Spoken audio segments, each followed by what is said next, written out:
Hi everyone, welcome back to my channel everyday special by D C. ಇವತ್ತು ನಮ್ಮ ಮನೇಲಿ ತುಂಬ ಸ್ಪೆಷಲ್ ದಿನ. ಏನಕ್ಕೆ ವರಮಹಾಲಕ್ಷ್ಮಿ ಪೂಜೆ.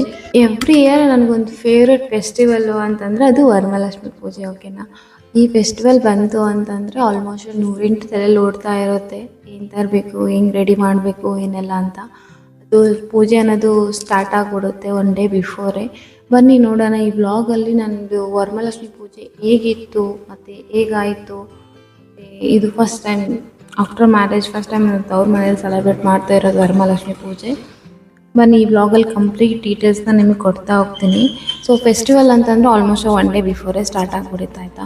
ಫೆಸ್ಟಿವಲ್ಗೆ ಏನೇನು ಬೇಕು, ಏನೇನಿಲ್ಲ ಅಂತೇಳಿ ಎಲ್ಲ ತೆಗೆದಿಟ್ಕೊಂಡ್ಬಿಡ್ತೀವಿ. ಪೂಜೆಗೆ ಐಟಮ್ಸು, ಕಳಸ ಆಗಿರ್ಬೋದು, ದೀಪ, ಅವೆಲ್ಲ. ಅದ್ರ ಜೊತೆಗೆ ಮೇನ್ ಇಂಪಾರ್ಟೆಂಟ್ ಆಗಿರೋದು ಸ್ಯಾರಿ ಡ್ರಾಪಿಂಗು. ಲಕ್ಷ್ಮಿಗೆ ಮಾರ್ನಿಂಗ್ ಎದ್ದು ನಾವು ಸ್ಯಾರಿ ಉಡ್ಸ್ಕೊತ ಕುತ್ಕೊಳ್ತೀವಿ ಅಂತಂದರೆ ಅದು ಪೂಜೆ ಬೇಗ ಆಗೋಕ್ಕೆ ಚಾನ್ಸೇ ಇಲ್ಲ. ಸೊ ಅದಕ್ಕೆ ಒನ್ ಡೇ ಬಿಫೋರ್ ನೈಟೇ ಸ್ಯಾರಿನ ಡ್ರಾಪಿಂಗ್ ಮಾಡಿಕೊಂಡು ಚೆನ್ನಾಗಿ ರೆಡಿ ಮಾಡಿ ಲಕ್ಷ್ಮಿಗೆ ರೆಡಿ ಇಟ್ಕೊಂಡ್ಬಿಡ್ತೀವಿ. ಮಾರ್ನಿಂಗ್ ಡೈರೆಕ್ಟಾಗಿ ಲಕ್ಷ್ಮಿನ ಕೂರಿಸಿ ಪೂಜೆನ ಸ್ಟಾರ್ಟ್ ಮಾಡ್ಬೋದು ಅಂತ. ಸೊ ಹಾಗೆ ಒಂದು ವೇಳೆ ಯಾರಿಗಾದ್ರೂ ಸ್ಯಾರಿ ಡ್ರಾಪಿಂಗ್ ಬರ್ತಾ ಇಲ್ಲ ಪೂಜೆಗೆ ಉಡ್ಸೋಕೆ ಅಂತಂದರೆ, ನಾನು ಆಲ್ರೆಡಿ ಒಂದು ವಿಡಿಯೋ ಮಾಡಿದ್ದೀನಿ. ಆ ವಿಡಿಯೋದಲ್ಲಿ ನಿಮಗೆ ಯಾವ ರೀತಿ ಸ್ಯಾರಿ ಉಡಿಸ್ಬೇಕು, ಯಾವ ಥರ ಸ್ಯಾರೀಸ್ನ ತೊಗೋಬೇಕು ಲಕ್ಷ್ಮಿ ಪೂಜೆ ಮಾಡಬೇಕು ಅಂದರೆ ಅಂತೆಲ್ಲ ಡೀಟೇಲ್ ಆಗಿ ನಿಮ್ಗೆ ಹೇಳಿದ್ದೀನಿ. ಆ ವಿಡಿಯೋದಲ್ಲಿ ಹೋಗಿ ನೀವು ಚೆಕ್ ಮಾಡ್ಕೊಳ್ಳಿ. And coming to next part, ನೋಡಿ ನಾನು ಆಲ್ಮೋಸ್ಟ್ ಆ ಸ್ಯಾರಿನ ಉಡಿಸ್ಬಿಟ್ಟಿದ್ದೀನಿ ಲಕ್ಷ್ಮಿಗೆ. ಈ ಥರ ಕಾಣ್ತಾ ಇದೆ. ನನಗೊಂದು ಸಿಕ್ಕಾಪಟ್ಟೆ ಇಷ್ಟ ಆಯಿತು. ಇದು ಒಂದು ಈ ಕಡೆ ರೆಡ್ ಬಂದುಬಿಟ್ಟು ನಮ್ಮದು ಸ್ಯಾರಿ, ಓಕೆನಾ. ಆ ಕಡೆದು ನಮ್ಮ ಅತ್ತೆಯವ್ರದ್ದು ಸ್ಯಾರಿ. ಎರಡೂ ಲಕ್ಷ್ಮಿ ತುಂಬ ಚೆನ್ನಾಗಿತ್ತು. ಆ್ಯಂಡ್ ಮಾವಿನೆಲೆ ಇಲ್ಲಾಂದರೆ ಪೂಜೆ ಕಂಪ್ಲೀಟ್ ಆಗುತ್ತಲ್ಲ. ಸೊ ಅದಕ್ಕೆ ನೈಟೇ ನಾವು ಮಾವಿನೆಲೆಲ್ಲ ಪೋನ್ಸ್ ಇಟ್ಕೊಂಡ್ಬಿಡ್ತೀವಿ. ಮಾರ್ನಿಂಗ್ ಎದ್ದ ತಕ್ಷಣ ತೋರಣ ಕಟ್ಟಿ ಅದ್ರ ಜೊತೆಗೆ ಪೂಜೆ ಸಾಮಾನು ನಾವು ತೊಳೆದು ಇಟ್ಕೊಂಡ್ಬಿಡ್ತೀವಿ. ಏನತ್ತಿ ನಿಮ್ಮ ಮನೆ ಸಾಮಾನು ಜಗ್ಗಿದವಲ್ಲ, ಏನೇನಾಗಿ ತಿಳಿತೈತಿ ನಮ್ಗೆ ಸ್ವಲ್ಪ ಹೇಳಿ. ಹುಂಚೆ ಹಣ್ಣು, ರಂಗೋಲಿ ಪುಡಿ, ಸೊಬ್ಬು, ಅಷ್ಟೇ. ಇಷ್ಟ ಸಿಕ್ಕಿರಿ ಇಷ್ಟು ಬಳಬಳ ಅಂತವ. ಸೊ ಅರ್ಲಿ ಮಾರ್ನಿಂಗೇ ಎದ್ದು ಪೂಜೆನ ಸ್ಟಾರ್ಟ್ ಮಾಡಬೇಕು. ಸೊ ಇವತ್ತು ಮಾತ್ರ ವೆದರ್ ಸಿಕ್ಕಾಪಟ್ಟೆ ಚೆನ್ನಾಗಿತ್ತು. ಆಮೇಲೆ ವರಮಹಾಲಕ್ಷ್ಮಿ ಪೂಜೆ ಡೆಕೋರೇಷನ್ ಸ್ಟಾರ್ಟ್ ಆಯಿತು. ದೇವರಿಗೆ ಹೂವು ಆಗಿರ್ಬೋದು, ಜ್ಯುವೆಲ್ರೀಸು ಮತ್ತು ಸ್ಯಾರಿ, ಪ್ರತಿಯೊಂದನ್ನು ಎಲ್ಲ ರೆಡಿ ಮಾಡಿದ್ವಿ. ನೋಡಿ ಈ ಥರ ಎಲ್ಲ ಸೆಟ್ ಮಾಡ್ಕೊಂಡ್ಬಿಡ್ತೀವಿ. ಬೆಳಗ್ಗೆ ಎದ್ದ ತಕ್ಷಣ ರೆಡಿ ಮಾಡಿಕೊಂಡು ಆಮೇಲೆ ಅದಕ್ಕೇನು ಬೇಕೋ ಎಲ್ಲ ಡೆಕೋರೇಷನ್ ನಮ್ಮ ತಂಗಿ ಮಾಡ್ತಿದ್ದಾಳೆ. ಇದು ಆ್ಯಕ್ಚುಲಿ ಫ್ಲವರ್ಸ್ನ ನಾನು ನಮ್ಮ ಬೇಬಿ ನೇಮಿಂಗ್ ಸೆರೆಮನಿ ಟೈಮಲ್ಲಿ ತೊಗೊಂಡಿದ್ದು. ಇದು ಮಾತ್ರ ತುಂಬ ಸಖತ್ತಾಗಿ ಕಾಣ್ತಾ ಇತ್ತು ದೇವ್ರ ಮನೆಯಲ್ಲಿ. ಆ್ಯಂಡ್ ಒನ್ ಮೋರ್ ಥಿಂಗ್, ನನಗೆ ಅರ್ಲಿ ಮಾರ್ನಿಂಗ್ ಹೇಳೋಕ್ಕಾಗಿರಲಿಲ್ಲ ಬೇಬಿ ಇರೋ ಕಾರಣಕ್ಕೆ. ಸೊ ಅದಕ್ಕೆ ನಮ್ಮ ಅತ್ತೆ, ಚಿಕ್ಕಿ ಮತ್ತು ನಮ್ಮ ಆಂಟಿ, ನಮ್ಮ ತಂಗಿ ಇವರೇ ಎಲ್ಲ ಆಲ್ಮೋಸ್ಟ್ ಅಲ್ಲಿ ರೆಡಿ ಮಾಡಿಬಿಟ್ಟಿದ್ರು. ಸೊ ಅದಕ್ಕೆ ನಾನು ಬೇಗ ಸ್ನಾನ ಮಾಡ್ಕೊಂಬಂದು ಸೊ ಪೂಜೆ ಮಾಡೋದಕ್ಕೆ ಸ್ವಲ್ಪ ಹೆಲ್ಪ್ ಮಾಡಿದೆ ಅಷ್ಟೇ ಅವರಿಗೆ. ಸೊ ಆಲ್ಮೋಸ್ಟ್ ಅಲ್ಲೆಲ್ಲ ರೆಡಿ ಆಯಿತು. ಪೂಜೆನೂ ಸ್ಟಾರ್ಟ್ ಆಯಿತು, ಓಕೆನಾ. ಫಸ್ಟ್ ಬಂದುಬಿಟ್ಟು ದೀಪ ಹಚ್ಚಿ ಗಣೇಶನ ಪೂಜೆ ಮಾಡ್ಕೊಳ್ತೀವಿ ನಾವು. ಗಣೇಶನ ಪೂಜೆ ಆದಮೇಲೆ ಲಕ್ಷ್ಮೀ ಪೂಜೆನ ಸ್ಟಾರ್ಟ್ ಮಾಡ್ತೀವಿ. ಪೂಜೆ ಎಲ್ಲ ಮಾಡಿ ಲಕ್ಷ್ಮಿಗೆ ಆರತಿ ಬೆಳೆದು ಒಳಗಡೆ ಕರ್ಕೊಳ್ತೀವಿ. ಆಮೇಲೆ ಮನೆಲ್ಲರೂ ಸೇರಿ ಮಂಗಳಾರತಿ ಮಾಡಿದ್ವಿ. ಮಂಗಳಾರತಿ ಎಲ್ಲ ಆದಮೇಲೆ ಕಾಯಿ ಹೊಡೆದು ಪೂಜೆನ ಮುಗಿಸ್ಕೊಂಡ್ವಿ. ಸೊ ತುಂಬ ಚೆನ್ನಾಗಾಯಿತು ವರಮಹಾಲಕ್ಷ್ಮಿ ಪೂಜೆ ಅನ್ನೋದು. ಮಾರ್ನಿಂಗ್ 8 o'clock ಒಂದಷ್ಟರೊಳಗಡೆ ನಮ್ಮ ಮನೇಲಿ ಪೂಜೆ ಮುಗ್ದೋಗಿತ್ತು. ಪೂಜೆ ಎಲ್ಲ ಮುಗಿಸ್ಕೊಂಡು ನಮ್ಮ ಆಂಟಿ ಮನೇಲಿರೋ ಎಲ್ಲ ಹೆಣ್ಮಕ್ಳಿಗೂ ಕಂಕಣ ಕಟ್ಟಿದ್ರು.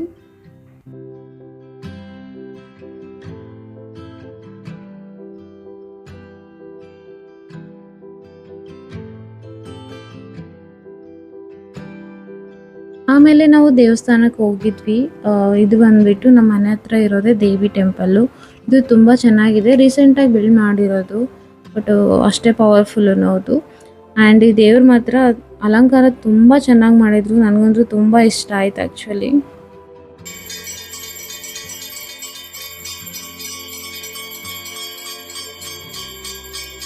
ದೇವಸ್ಥಾನಕ್ಕೆ ಹೋಗಿ ಬಂದ್ವಿ. ಆ್ಯಂಡ್ ಈವ್ನಿಂಗು ಬಾಗಿನ ತೊಗೊಳಕ್ಕೆ ಬಂದಿದ್ರು ಮುತ್ತೈದರು. ಅವ್ರಿಗೆಲ್ಲ ಬಾಗಿನ ಕೊಟ್ಟರು ಮತ್ತು ಅವ್ರ ಮನೆಗೆ ಹೋಗಿ ಬಾಗಿನ ತೊಗೊಂಬಂದರು. ಆ್ಯಂಡ್ ನೆಕ್ಸ್ಟು ಇದ್ರಲ್ಲಿ ನಾನು ಹೋಗೋಕ್ಕಾಗಿರಲಿಲ್ಲ, ಇನ್ನೂ 4 monthsಲ್ಲಿದೆ ಅಲ್ಲ. ಸೊ ಇದರ ಸ್ಪೆಷಲ್ ಅಂದರೆ ನಮ್ಮ ಬೇಬಿ. ಆ್ಯಂಡ್ ನೈಟ್ ನಮ್ಮ ಬೇಬಿ ದೇವ್ರ ಮುಂದೆ ಕೂತ್ಕೊಂಡು ಎಷ್ಟು ಚೆನ್ನಾಗಿ ದೇವಿನ ನೋಡ್ತೈತೆ ಅಂದರೆ ನನಗಂತೂ ಸಿಕ್ಕಾಪಟ್ಟೆ ಇಷ್ಟ ಆಯಿತು.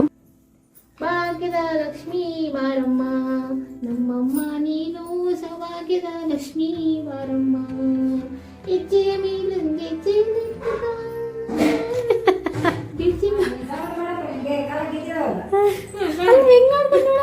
ಭಾಗ್ಯದ ಲಕ್ಷ್ಮೀ ಬಾರಮ್ಮ ನಮ್ಮಮ್ಮ ನೀನು ಸೌಭಾಗ್ಯದ ಲಕ್ಷ್ಮೀ ಬಾರಮ್ಮ, ಹೆಜ್ಜೆಯ ಮೇಲೊಂದು ಹೆಜ್ಜೆ ನಿಕ್ಕುತ್ತಾ, ಗೆಜ್ಜೆ ಕಾಗಳ ಸದ್ದದ ಕೇಳುತ್ತಾ, ಭಾಗ್ಯದ ಲಕ್ಷ್ಮೀ ಬಾರಮ್ಮ, ನಮ್ಮಮ್ಮ ನೀನು ಸೌಭಾಗ್ಯದ ಲಕ್ಷ್ಮೀ ಬಾರಮ್ಮ.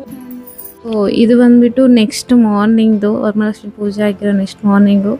ಸೊ ದೇವಿನ ವಿಸರ್ಜನೆ ಮಾಡಬೇಕೀಗ. ಬಟ್ ಆ್ಯಕ್ಚುಲಿ ನಾವು ದೇವಿನ ಕೂಡಿಸ್ಬೇಕಾದ್ರೆ ಎಷ್ಟು ಖುಷಿಯಾಗಿರುತ್ತೋ, ಬಟ್ ವಿಸರ್ಜನೆ ಮಾಡ್ಬೇಕಾದ್ರೆ ಅಷ್ಟೇ ಬೇಜಾರಾಗ್ಬಿಡುತ್ತೆ ಒಂದೊಂದೆಲ್ಲ ತೆಗಿತಿರ್ಬೇಕಾದ್ರೆ.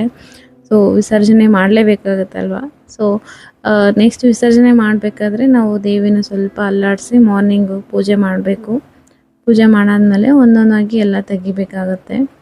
ಸೊ ಇದು ನೋಡಿ ನಮ್ಮ ಅತ್ತೆ ಎಲ್ಲ ನೀಟಾಗಿ ಎಲ್ಲ ತೆಗಿತಾ ಇದ್ದಾರೆ ದೇವಿನ. ಸೊ ಇದೆಲ್ಲ ತೆಗೆದು ಕೆಳಗಡೆ ದೇವಿನಿಟ್ಟು ಆಮೇಲೆ ಎಲ್ಲ ಕ್ಲೀನ್ ಮಾಡಿಕೊಂಡು ನಾರ್ಮಲ್ ನಾವು ಮನೇಲಿ ಯಾವ ಥರ ಪೂಜೆ ಮಾಡ್ತೀವೋ ಆ ಥರ ಪೂಜೆ ಮಾಡಿಕೊಂಡ್ರೆ ಮುಗ್ದೋಗುತ್ತೆ ವರಮಹಾಲಕ್ಷ್ಮಿ ಪೂಜೆ. ಇನ್ನು ನಾವು ನೆಕ್ಸ್ಟ್ ಇಯರ್ ಥರ ಕಾಯಬೇಕು ವರಮಹಾಲಕ್ಷ್ಮಿ ಪೂಜೆ ಬರಬೇಕು ಅಂತಂದರೆ. ಸೊ ಐ ಹೋಪ್ ಈ ವಿಡಿಯೋ ನಿಮ್ಗೆ ಇಷ್ಟ ಆಯಿತು ಅಂತ ಅಂದ್ಕೊಳ್ತಾ ಇದ್ದೀನಿ. ಸೊ ಇದಾಗಿತ್ತು ವರಮಹಾಲಕ್ಷ್ಮಿ ಪೂಜೆ ಬ್ಲಾಗ್. ಆ್ಯಂಡ್ ಐ ಹೋಪ್ ನಿಮ್ಗೇನಾದರೂ ಈ ಬ್ಲಾಗ್ ಇಷ್ಟ ಆಗಿದ್ದರೆ please do like, share and subscribe my channel. Next ವೀಡಿಯೋದಲ್ಲಿ ಮತ್ತೆ ಸಿಗೋಣ. Thank you for watching.